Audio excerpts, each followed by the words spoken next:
I got so much motherfucking design on right now. Break it down, bring it back, make it clap. I got 3 old thoughts, new block, wear that thing. Bitches on my line, and you know. Assalamualaikum warahmatullahi wabarakatuh. Perkenalkan, nama saya Inri Pratiwi Eswaja, kelas F Akuntansi semester 1. Video ini saya buat untuk memenuhi tugas UAS mata kuliah kewarganegaraan. Baik, hal yang pertama saya bahas adalah strategi ideologi di Indonesia. Sebelum itu, saya akan menjelaskan apa itu strategi di bidang ideologi. Strategi di bidang ideologi adalah strategi untuk mengatasi segala ancaman, tantangan, hambatan, dan gangguan yang membahayakan keberlangsungan hidup Pancasila sebagai dasar filsafat bangsa dan negara. Ideologi merupakan konsep fundamental dan aktual dalam sebuah negara. Hampir semua bangsa tidak dapat lepas dari pengaruh ideologi. Pancasila merupakan ideologi dari bangsa Indonesia. Pancasila sebagai dasar negara dan pandangan hidup memiliki status yang resmi dan tercantum pada alinea kelima Undang-Undang Dasar 1945 dikutip dari situs Kementerian Dalam Negeri Republik Indonesia, ancaman di ideologi dari dalam maupun luar negeri, seperti pahaman radikalisme, adu domba dari pihak lain, dan lain-lainnya. Terdapat beberapa strategi untuk menghadapi ancaman di bidang ideologi tersebut, yaitu pertama, memberikan informasi kepada rakyat. Bagaimana dengan cara informasi atau pengetahuan kepada rakyat mengenai pihak asing untuk diberikan? Hal ini agar masyarakat tidak mudah percaya terhadap pengaruh asing, terlebih yang bertentangan dengan ideologi Pancasila. Informasi yang dapat dilakukan melalui seminar, penyuluhan, iklan, dan lain-lain. Yang kedua, mempelajari Pancasila. Pemahaman ideologi Pancasila harus dilakukan sejak duduk di bangku sekolah melalui mata pelajaran atau kegiatan lainnya, sehingga mahasiswa atau mahasiswi mampu seperti memahami dan mengerti pentingnya Pancasila sebagai ideologi negara. Yang ketiga, membentangi diri melalui pemimpin agama. Pemerintahan dapat mengajak pemimpin agama untuk bersama-sama membentengi diri terhadap kemungkinan adanya ancaman bermuatan ideologi. Hal ini karena pimpin agama memiliki peran sangat penting dalam kehidupan masyarakat. Yang keempat, ada pertahanan non-militer sebagai garda terdepan. Dilansir dari buku Al-Jar Keamanan Nasional 2021 oleh Rodon Perdanson, pertahanan ini menekankan pada pemikiran serta kesadaran berbela negara serta pengembangan teknologi. Ancaman ideologi mengarah pada ancaman secara pemikiran atau penyebaran ideologi yang tidak sesuai dengan ideologi nasional. Salah satu hal yang harus dilakukan adalah menumbuhkan bela negara dan memperdalam rasa cinta terhadap negara. Menangkal ancaman melalui unsur kementerian, itu adalah hal yang kelima. Pemerintahan atau kementerian Indonesia harus bersatu melawan ancaman ideologi Pancasila. Contohnya, rutin mengadakan upacara bendera, menyanyikan lagu Indonesia Raya sebelum memulai acara ataupun aktivitas, dan lain-lainnya. Baik, itu adalah pembahasan yang pertama. Pembahasan yang kedua adalah tantangan dan masalah di Indonesia di bidang ideologi. Ancaman terhadap ideologi dapat datang dari berbagai bentuk dan tingkat keparahan, tergantung pada konteks sosial, politik, dan budaya. Ideologi adalah kumpulan pandangan, keyakinan, dan nilai-nilai yang membentuk kerangka pemikiran dan pandangan seseorang atau kelompok tentang dunia. Berikut adalah contoh ancaman terhadap ideologi. Pertama adalah pengaruh asing atau globalisasi. Globalisasi dapat membawa masuk ide-ide, nilai-nilai, dan budaya dari luar yang bertentangan dengan ideologi negara. Ini bisa mengancam stabilitas ideologi yang ada dengan membawa perubahan yang tajam dalam pandangan masyarakat Persaingan ideologi. Persaingan antara ideologi yang berbeda bisa mengancam keberlangsungan atau dominasi sebuah ideologi. Persaingan ini dapat terjadi di tingkat nasional ataupun internasional dan bisa berdampak pada pergeseran dalam dinamika nasional dan politik. Pertama, ada perubahan sosial dan budaya. Perubahan dalam budaya dan struktur sosial suatu masyarakat dapat meruntuhkan nilai-nilai yang mendukung ideologi tertentu. Ketika masyarakat mengalami perubahan secara drastis, ideologi yang sudah mapan dapat dihadapkan pada tantangan yang besar. Yang kedua, dengan konflik agama atau etnis. Konflik berbasis agama atau etnis dapat mengancam stabilitas ideologi. Perbedaan pandangan dalam hal agama atau etnis bisa memicu ketegangan yang dapat membawa perubahan dalam ideologi yang ada. Yang ketiga, ada ideologi dan media sosial. Teknologi dan media sosial dapat memungkinkan penyebaran cepat ide-ide baru yang bisa saja bertentangan dengan ideologi yang ada. Penyebaran informasi yang mudah dapat memicu perubahan pandangan masyarakat. Yang keempat, ada revolusi atau pengolokan sosial. Pengolokan sosial atau revolusi dapat mengubah tantangan politik dan sosial secara dramatis. Ideologi yang ditetapkan oleh rezim lama bisa mengalami penggantian atau perubahan signifikan sebagai hasil dari perubahan politik yang drastis.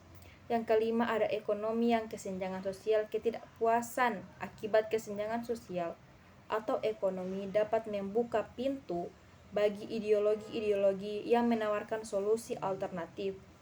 Jika ideologi yang ada tidak mampu mengatasi masalah-masalah tersebut, masyarakat mungkin akan mencari alternatif yang lain. Yang keenam, ada radikalisasi dan ekstremisme.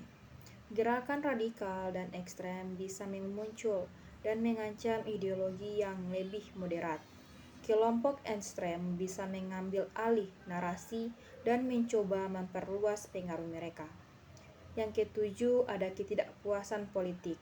Ketidakpuasan terhadap pemerintahan atau sistem politik dapat mendorong masyarakat untuk mencari ideologi yang berbeda sebagai solusi untuk masalah yang dihadapi. Berikut cara mengatasi ancaman terhadap ideologi. Yang pertama, pendidikan dan kesadaran. Meningkatkan pendidikan dan kesadaran masyarakat terhadap nilai-nilai dan prinsip-prinsip ideologi yang akan dapat membantu memperkuat dukungan terhadap ideologi tersebut. Melalui pendidikan, masyarakat dapat lebih memahami dasar-dasar ideologi dan mengatasi informasi yang salah atau bias. Yang kedua, ada partisipasi demokratis. Mendorong partisipasi aktif masyarakat dalam proses demokrasi dapat memberikan platform bagi berbagai pandangan untuk diungkapkan secara konstruktif.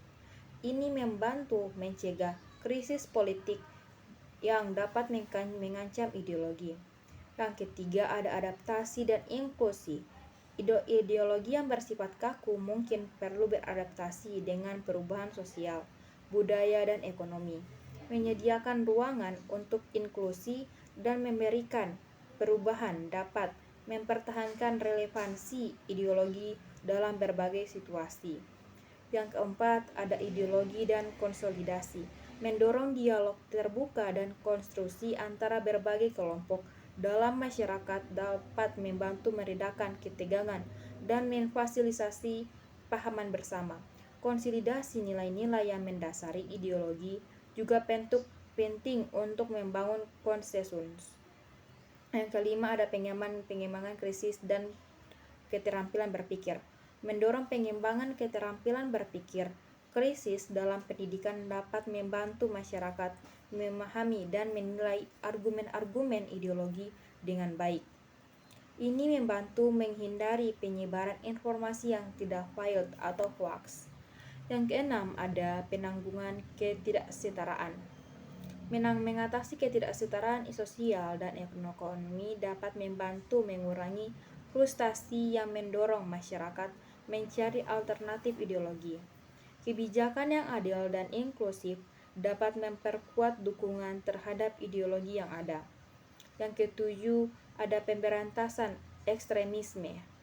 Melawan ekstremisme dan radikalisasi dengan tegas adalah penting untuk mencegah ideologi ekstrem mengambil alih narasi dan merusak kestabilan sosial. Yang kedelapan, ada pengawasan media dan informasi. Meningkatkan literasi media dan kritis dalam mengkonsumsi informasi dari berbagai sumber dapat membantu mencegah penyebaran pandangan yang salah atau ekstrem yang dapat mengancam ideologi. Yang kesembilan, ada pengembangan solusi inovatif. Ideologi yang relevan perlu mampu menghadapi tantangan yang zaman. Pengembangan solusi inovasi untuk masalah-masalah yang muncul dapat membantu mempertahankan daya tarik ideologi. Yang ke-10, ada penghormatan terhadap hak asasi manusia. Mempertahankan prinsip-prinsip hak asasi manusia dalam ideologi adalah penting untuk memastikan bahwa ideologi tidak menjadi alat untuk menindas atau memarginal kelompok tertentu. Yang ke-11, ada keterbukaan terhadap kritik, menerima kritik konstruktif dan melakukan introspeksi terhadap kelemahan atau ketidaksesuaian dalam ideologi dapat membantu memperkuatnya dalam jangka panjang. Baik, materi terkait yakni tantangan dan masalah Indonesia di bidang geostrategi dan geopolitik. Secara umum, geopolitik juga bisa diartikan sebagai sistem politik atau peraturan-peraturan dalam wujud kebijaksanaan dan strategi nasional yang didorong oleh letak geografis suatu negara. Lalu, seberapa pentingkah memahami konsep geopolitik bagi negara, khususnya Indonesia? Mantan Gubernur Lemhamnas, Litjen TNI Agung Widjojo mengenalkan konsep pentingnya memahami geopolitik suatu negara termasuk Indonesia dengan posisi silang geografisnya dalam pusaran dunia internasional. Agus menjelaskan melalui pendekatan teori geopolitik dapat ditinjau lebih mendalam keuntungan dan kerugian, baik dalam aspek politik, pemahaman dan keamanan, ekonomi, perdagangan, alur perdagangan dunia, iklim, perdagangan narkoba, dan terorisme sehingga Indonesia dapat terus tumbuh menjadi bangsa yang besar dan bermartabat dalam bidang keberagaman masyarakatnya dari Sabang sampai Merauke. Apabila ada seseorang akan memenangkan suatu perlombaan, maka orang tersebut harus paham dengan medan dan mengetahui strategi terbaik yang harus dilakukan. Suatu negara membutuhkan geopolitik guna menentukan pembinaan politik nasional. Hal ini didasarkan kondisi dan situasi geografis dalam mencapai tujuan negara tersebut. Indonesia sebagai negara kepulauan mempunyai geopolitik tersendiri, yaitu wawasan Nusantara. Wawasan Nusantara adalah cara pandang bangsa Indonesia terhadap diri dan lingkungannya.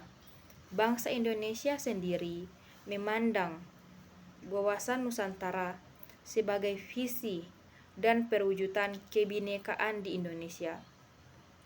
Hakikat dari wawasan Nusantara yaitu menyatukan perbedaan dan batasan wilayah di seluruh Indonesia, sehingga dapat terwujud bangsa Indonesia yang bersatu dan utuh dalam mencapai tujuan nasional. Wawasan Nusantara di Indonesia dibentuk serta dijiwai oleh pemahaman kekuasaan bangsa Indonesia yang berdasar falsafah Pancasila, termasuk pandangan geopolitik yang berdasarkan pemikiran kewilayahan kehidupan bangsa Indonesia. Hal tersebut lantar dasar pemikiran wawasan Nusantara terdiri atas filsafat kewilayahan sosial budaya dan sejarah.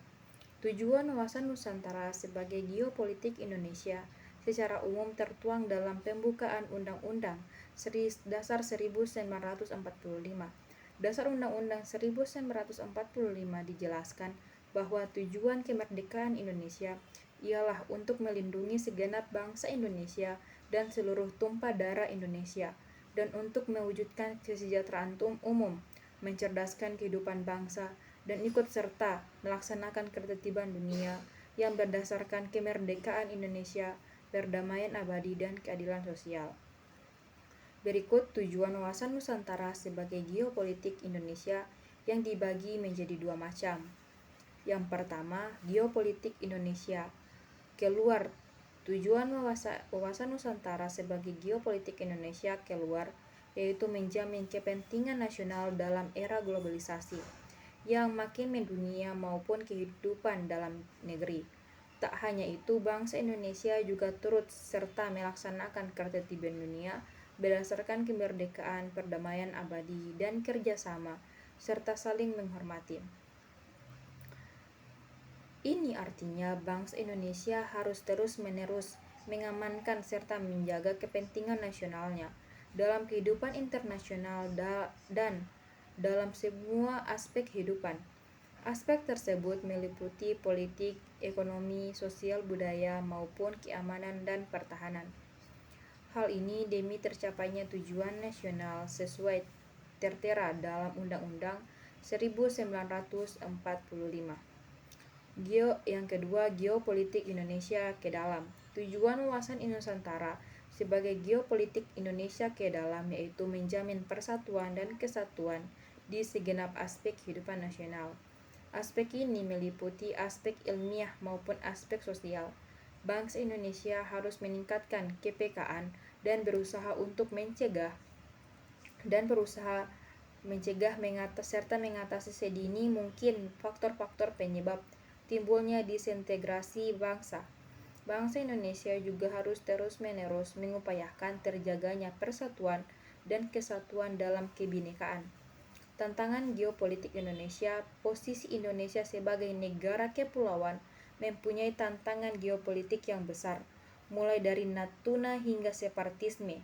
Melihat hal tersebut, Menko Polhukam Mahfud MD meminta seluruh wilayah dan masyarakat di NKRI harus dilindungi.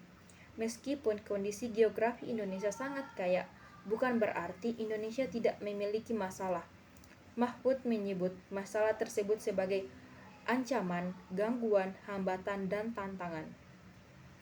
Perang Rusia-Ukraina juga memberikan pengaruh politik dan ekonomi yang mengharuskan Indonesia untuk mengkalkulasi ulang strategi kebijakan serta program pemulihan ekonomi dan reformasi struktural yang menjadi fokus pemerintah.